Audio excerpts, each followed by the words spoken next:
जय हिंद दोस्तों, इस वक्त मैं मौजूद हूँ चिताकेम स्थित दीनदयाल उपाध्याय के मैदान में।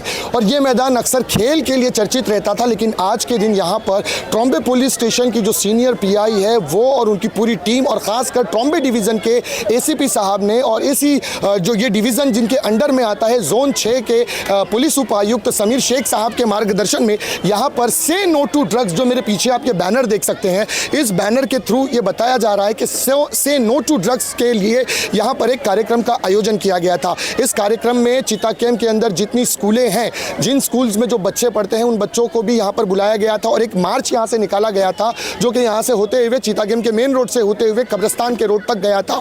यहाँ पर बहुत सारी एनजीओज थी। ये प्रोग्राम खासकर आप देख सकते हैं ट्रॉम्बे पुलिस स्टेशन और तंजीमुल हक एक संस्था है, उसके माध्यम से रखा गया था।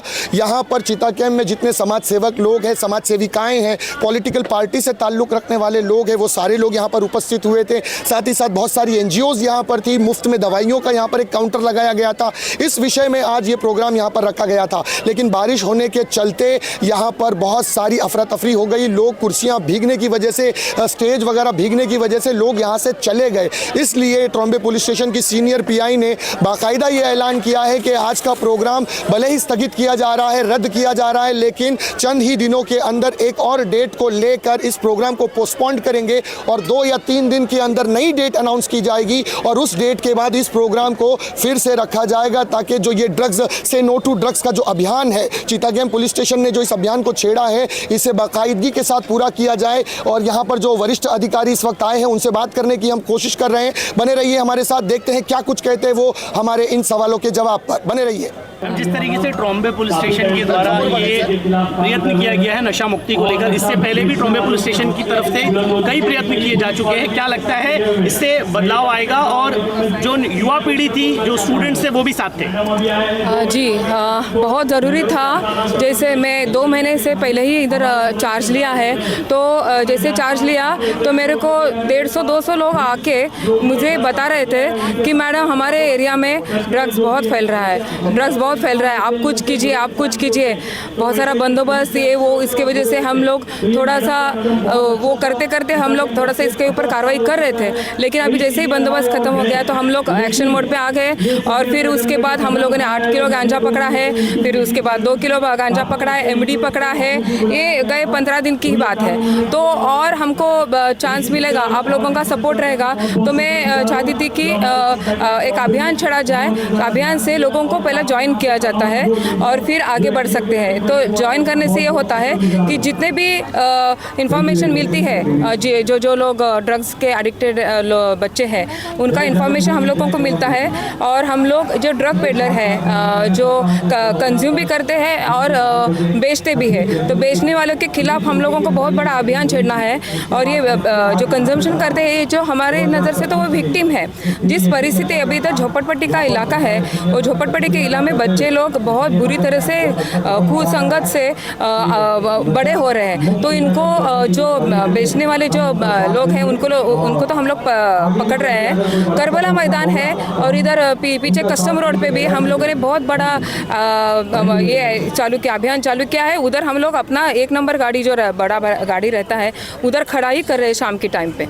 और हम लोग जो इन्फॉर्मेशन दे रहा है, और वो हम लोग सख्त मोड पे आ गए और हम लोग उनको ऊपर कार्रवाई कर रहे हैं। आए दिन चिताकेम में अगर कोई कंप्लेंट आती है किसी चोरी को लेकर या मर्डर को लेकर या कोई ऐसा केस होता है, तो जो विक्टिम होते हैं, आपको ऐसा लगता है कि उसमें नशा कहीं ना कहीं सस्पेक्ट होता है कि नशा के बाद ही ऐसे सर्व गुना होते हैं? जी बिल्कुल। जो बॉडी ऑफेंसेस रहते हैं उसमें तो ये लोग लेते ही हैं। तो हम लोगों को देख रहे हैं हम लोग कि बहुत सारा अटेम्प्ट टू मर्डर बोला जाए तो 324 का जो शादी दुखापत रहती है, झुंड में मारने की, फिर ये सब चीज़ें हो रही है। बहुत गलत ये हो रहा है। तो हम लोगों को बहुत बुरा लगता है कि ये कैसे बच्चे लोग कैसे पल बढ़ रहे हैं। इनके लिए कुछ तो करना चाहिए। इसलिए आज मैंने ये प्रोग्राम रखा था, तो एनजीओज़ को भी बुलाया था। तो एनजीओज़ आके हम लोगों को सपोर्ट करने वाले थे, लेकिन बारिश की वजह से आज थोड़ा सा गड़बड़ हो गया। लेकिन हम लोग ये कार्यक्रम हमारा पोस्टपोन कर रहे हैं, कल के 2 दिन में रखेंगे। एक स्कूल के हॉल में रखने की हम लोग कोशिश करेंगे। Thank you so much. Sir, नशा जो है युवा पीढ़ियों का करियर है, उनको बर्बाद कर रहा है। कई बार देखा जाता है कि जो बड़े किस्म के ड्रग पेडलर है वो किसी ना किसी तरीके से पॉलिटिकल कनेक्शन हो या किसी दूसरी मदद से वो लोग बच जाते। जब इंस्पेक्शन होता है, पुलिस गश्त करती है, वो लोग भाग जाते। जिस तरीके से स्पॉट्स आइडेंटिफाई करके सीनियर साहिबा ने बताया कि करबला मैदान जो है, जब पुलिस की गश्त होती है पेट्रोलिंग के लिए, जब ऑफिसर वहाँ पर पहुँचते हैं तो वो लोग भाग जाते हैं और बाकी टाइम पर अवेलेबल रहते। देखो कैसा है कि ड्रग पेडलर जो है, ये ड्रग पेडलर्स जो ड्रग पेडलर्स है ये बहुत होशियार लोग हैं। ये हमारे सामने जो लोग आते हैं ये तो इनके सबसे जाने लास्ट वाली जो ये है चैन है वो हमारे तक आती है। इन्वेस्टिगेशन में जब हमारा इन्वेस्टिगेशन होता है, इन्वेस्टिगेशन में हमको पता चलता है कि ये कहाँ से आया है।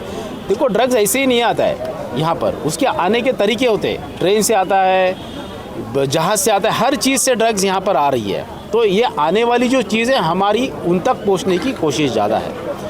तो एक आरसीएफ में ऐसा ही एक गुनाह हुआ था, तो हम लोग उस गुने में जो है वो जहाँ बनाते थे वहाँ बनाने का जो उनका कारखाना था वहाँ तक पहुँचे। तो अभी हम जो आप बोल रहे हैं कि इन्फ्लुएंस ये वगैरह ऐसा कुछ नहीं होता है। अगर हो भी गया तो हम लोग उसके ऊपर ध्यान नहीं दे रहे, क्योंकि ये समस्या अभी सोशल समस्या हो गई है, क्योंकि ये सामाजिक समस्या है। अगर अभी हम लोग इसको ठीक नहीं कर पाएंगे तो ये कभी ठीक नहीं होगा और हमारी पूरी नस्ल बर्बाद होगी। एसपी साहब, ये जिस ग्राउंड में ये प्रोग्राम रखा गया है, देखा बहुत बार ये गया है कि इसी ग्राउंड में अंधेरा होने के बाद उन सीढ़ियों पर लोग दारू की बोतलें लेकर, शराब लेकर या ये नेट के पीछे बहुत सारे बच्चे नशा करते हुए नजर आते हैं। क्या ट्रॉम्बे पुलिस इस पर एक कार्रवाई करते हुए 2 या 4 मरतबा गश्त लगाएगी और ऐसे एक्यूज जो यहाँ पर नशा कर रहे हैं उनको उठाकर उनका चालान काटे? आप बिल्कुल सही फरमा रहे। ऐसी एक ही चीज़ नहीं है, ऐसी 3-4 चीज़ें जो है ऐसी जगह हमने अभी आइडेंटिफाइड कर ली है और वो हर जगह पर, जैसे मैडम ने भी बोला करबला मैदान के ऊपर, वहाँ भी हम लोग एक गाड़ी रख रहे हैं खुद की, यानी ऑफिस की एक गाड़ी वहाँ पर खड़ी रहेगी। तो ये सारी जो अभी जितने हम लोग जिस तरीके से हम लोग इसको रोक रहे हैं, और इसीलिए मैडम ने और हमने ये अभियान चलाया। हमारे जो सीपी साहब है, हमारे एडिशनल जॉइंट सीपी साहब है, इन्होंने हमको कुछ गाइडलाइंस दिए हैं, तो उनके गाइडलाइंस पर हम सब लोग चलते हुए इस अभियान को अभी हम लोग अंजाम तक पहुँचा रहे हैं और बिल्कुल पहुँचाएँगे।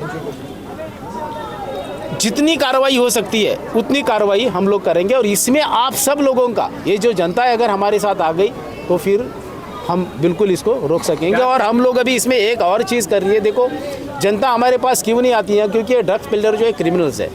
अगर उनको ये पता चला कि फलाने आदमी ने हमको इन्फॉर्मेशन दिया है तो वो उसको तकलीफ देगा। तो अभी इसके ऊपर भी हम लोगों ने एक तरीका ढूंढा। हम लोग एक व्हाट्सअप नंबर शेयर कर रहे हैं। व्हाट्सअप नंबर पे कौन है क्या है किसी को नहीं पता है, लेकिन जो भी जुड़ना चाहता है वो जुड़ेगा, हमको इन्फॉर्मेशन देगा। वो इन्फॉर्मेशन बिल्कुल इंटैक्ट रहेगी, इन्फॉर्मेशन कॉन्फिडेंशियल रहेगी, वो किसी को नहीं दी जाएगी और इस तरह से हम लोग उन तक पहुँच रहे हैं। नशा आ रहा है एरिया में, मानपुर में जो प्रवेश कर रहा है नशा, उसके लिए क्या कुछ प्लानिंग की जा रही है? जिस तरह से महाराष्ट्र नगर में 8 किलो गांजा पकड़ा गया देवी विसर्जन के दौरान, तो क्या कुछ तैयारी है यहाँ पर करने की? बिल्कुल, देखो महाराष्ट्र नगर में जो 8 किलो गांजा पकड़ा था उसकी जो जड़ है वो ठाणा में थी। हम लोग ठाणा तक पहुंच गए, वहाँ से और हमने ड्रग्स जो है बरामद किए और वहाँ तक पहुंचकर हम लोगों ने हमारी कार्रवाई जो है बरकरार रखी है। और इस सारी चीज़ों को जो आती है इसके लिए हमने कुछ नाकाबंदी के पॉइंट्स डिसाइड किए हैं। वहाँ पर हमारी नाकाबंदी बिल्कुल हमारे जो वरिष्ठ ऑफिसर्स हैं उन्होंने जिस तरीके से नाकाबंदी करने को कहा है उसी तरह से हम लोग उसको करने वाले हैं। Thank you sir. जिस तरीके से देखा गया है कि शिक्षित वर्ग जो है वो शिक्षा हासिल करने के बाद नशा मुक्ति के रोकथाम को लेकर ज़्यादा प्रयत्न रहता है, तो दूसरी तरफ यहाँ पर जो है शिक्षा की कमी है, तो उन चीज़ों को किस तरीके से देखती है? मेरा नाम चित्रा लक्ष्मण है और मैं विद्यावर्धिनी फाउंडेशन ट्रस्ट को रिप्रेजेंट कर रही हूँ। और मैंने देखा है कि यहाँ पर जो शिक्षा का ज़रूर अभाव है और बहुत अलग से और भी स्ट्रेसेस है, फाइनेंशियल स्ट्रेस है, रिलेशनशिप स्ट्रेसेस है, और ये सब कोप करने के लिए हमारे जो यहाँ के बस्ती के लोग हैं उनके पास वो शक्ति नहीं है या वो रेजिलेंस नहीं है कि उसको कोप कर सके। और ऐसे माहौल में वो नशा या ऐसे बच्चों के साथ बच्चों के साथ रह के अपना जो जीवन है वो खराब कर देते हैं। मैम, आप जिस संस्था से आती हैं वो संस्था किन किन चीज़ों पर काम करती है? हमारी जो संस्था है विद्यावर्धिनी फाउंडेशन ट्रस्ट, जो नूर मस्जिद के सामने हमारा लोकेशन है चीता कैंप में, हम डिसेबिलिटी असिस्टेंस, हमारे पास करीब 35 बच्चे हैं जिनको हम डायरेक्ट एजुकेशन और मेडिकल के लिए सपोर्ट करते हैं और पिछले हम 25 सालों से सपोर्ट कर रहे हैं नशा मुक्ति और मेंटल हेल्थ के ऊपर। और मेंटल हेल्थ जो जैसे अभी हमारे डॉक्टर भी बताएंगे कि नशा मुक्ति ही नहीं है, अल्कोहल एडिक्शन है, सोशल मीडिया एडिक्शन है, इंटरनेट एडिक्शन है, उस सब के एडिक्शन, टबैको एडिक्शन है, वो सब प्रकार के एडिक्शन के ऊपर हम काम करते हैं पिछले 8 सालों से। हमारा क्लिनिक चलता है महीने में 2 बार, 2nd और 4th ट्यूसडे को। तो ये पेएबल होता है या नहीं, हमारा जो कंसल्टेशन है वो फ्री है। मेडिसिन हम बिल्कुल सब्सिडाइज रेट पे देते हैं और किसी को जिसके घर की परिस्थिति बहुत ही ख़राब है उनको फ्री में देते हैं। और हम कंसल्टेंसी डायग्नोसिस हमारा फ्री है। तो ये जो ड्रग एडिक्ट लोग हैं या अल्कोहल एडिक्ट लोग हैं, हाँ। इन लोगों के लिए रिहैब का भी कुछ इंतजाम है? रिहैब हम रेफ़र करते हैं क्योंकि रिहैब कभी बहुत महंगा आता है, तो हम क्या करते हैं शुरुआत में सायन और KEM में जहाँ पे 15 डेज़ का फ्री रिहैब होता है वहाँ पे हम रेफ़र करते हैं, क्योंकि प्राइवेट रिहैब काफ़ी 10,000 से लेकर 30-35 हज़ार तक भी हो सकता है। डॉक्टर ये बताइए कि जो लोग ड्रग एडिक्ट होते हैं, अल्कोहल एडिक्ट होते हैं, आजकल जो नशा चल रहा है जिस तरह से मार्केट में MD का नशा हम जिसको बोलते हैं, मेथाडोन जो ड्रग्स है उसका जो नशा चल रहा है, क्या वो बॉडी में कंज्यूम जो करता है उसकी मेंटली और फिजिकली बॉडी को वो डैमेज कितना हद तक करता है? MD ही नहीं तो एनी नशा, टोबैको रहे, अल्कोहल रहे, गांजा रहे, चरस रहे, भांग रहे या MD रहे, तो any addiction is harmful in the long term. And इसको जितना जल्दी हम बंद कर पाए या ख़त्म कर पाए उतना जल्दी पेशेंट जल्दी रिकवर कर सकते हैं। अगर वो जितना ज़्यादा बढ़ते जाता है, ड्यूरेशन जितना बढ़ता है उतना तकलीफ़ बढ़ते जाता है, मानसिक तकलीफ़ भी बढ़ती है और शारीरिक तकलीफ़ भी बढ़ जाती है। तो हम ऑलवेज़ एडवाइस करते हैं कि आप जितना जल्दी आ सकते हैं, जितना जल्दी आके मिल सकते हैं और ट्रीटमेंट शुरू कर सकते हैं तो उतना आपको फ़ायदा होगा। तो लोग और कहाँ पर आके आपको मिले? तो मुझे आप यहाँ पे विद्यावर्धिनी फाउंडेशन, जहाँ पे अपना नूर मस्जिद के सामने एवरी 2nd और 4th ट्यूसडे में रहता हूँ। उसके अलावा मैं सुमन रिहैबिलिटेशन सेंटर में खुद वर्क करता हूँ, जहाँ पे मैं वीकली 2 या 3 जाता हूँ और पेशेंट्स को मिलता हूँ और वहाँ पे पेशेंट्स एडमिट करते हैं, उनका इलाज किया जाता है 1 मंथ, 2 मंथ, 3 मंथ लेके, एंड उनको बाद में डिस्चार्ज किया जाता है और वापस सोसाइटी में रीइंटीग्रेट किया जाता है और अलग अलग जॉब्स में उनको वापस रीइंटीग्रेट करके उनको समाज का एक वापस फंक्शनल पार्ट बनाया जाता सर, है। आपके पास जो पेशेंट्स आ रहे हैं, ऑन एन एवरेज अगर आप उनकी एज बताना चाहें, और ज़्यादातर जैसे ये इलाका मुस्लिम इलाका है, तो किस कम्युनिटी के लोग सबसे ज़्यादा आपके पास आ रहे हैं एज ए पेशेंट? तो सबसे ज़्यादा obviously it is a Muslim predominant area, तो ज़्यादा करके मुस्लिम पेशेंट्स आते हैं। And age range teen age थोड़ा ज़्यादा आता है डी एडिक्शन में। और जो बाकी की तकलीफ़ है, जो मानसिक तकलीफ़ है, उदासी, टेंशन, चिंता, निराशा, शक, वहम, इसमें थोड़ा सा फीमेल्स पेशेंट्स ज़्यादा रहते हैं और एज अराउंड 20 to 30 to 40 के रेंज में आते हैं और डी एडिक्शन के टीन एज में आते हैं। देखा दोस्तों, इस वक्त हमने बात की ट्रोम्बे पुलिस स्टेशन की सीनियर PI और ACP साहब से, और एक NGO से हम के अध्यक्ष महिला जो थी उनसे हमने बात की, और एक साइकेट्रिस्ट डॉक्टर थे यहाँ पर, हमने उनसे बात की। इन 4 लोगों ने बहुत सारी बातों पर खुलासा किया। ACP साहब ने ये बताया कि जिस तरह से इस क्षेत्र के अंदर, उनके डिवीज़न के अंदर जो ड्रग्स आ रहा है, हाल फिलहाल में उन्होंने बहुत सी जगहों पर रेड की है। 8 किलो चरस गांजा का पकड़ा गया है और ऐसे पैडलर्स जो ड्रग्स बेचते हैं उन लोगों को पकड़ा है। और खासकर ट्रोम्बे पुलिस स्टेशन की सीनियर PI ने यह वादा किया है कि इस इलाके से वो जब तक इस ड्यूटी पर है चितागेम पुलिस स्टेशन में, वो यहाँ से ड्रग्स को ख़त्म करने की पूरी से पूरी कोशिश करेंगी। लेकिन उन्होंने एक गुहार ये लगाई है कि हमारी कोशिश से सिर्फ ये ड्रग्स को ख़त्म नहीं किया जा सकता, चितागेम की आवाम को, चितागेम की जनता को और वो युवा जो ड्रग्स में मुब्तला है उन लोगों को भी मैडम का साथ देना होगा।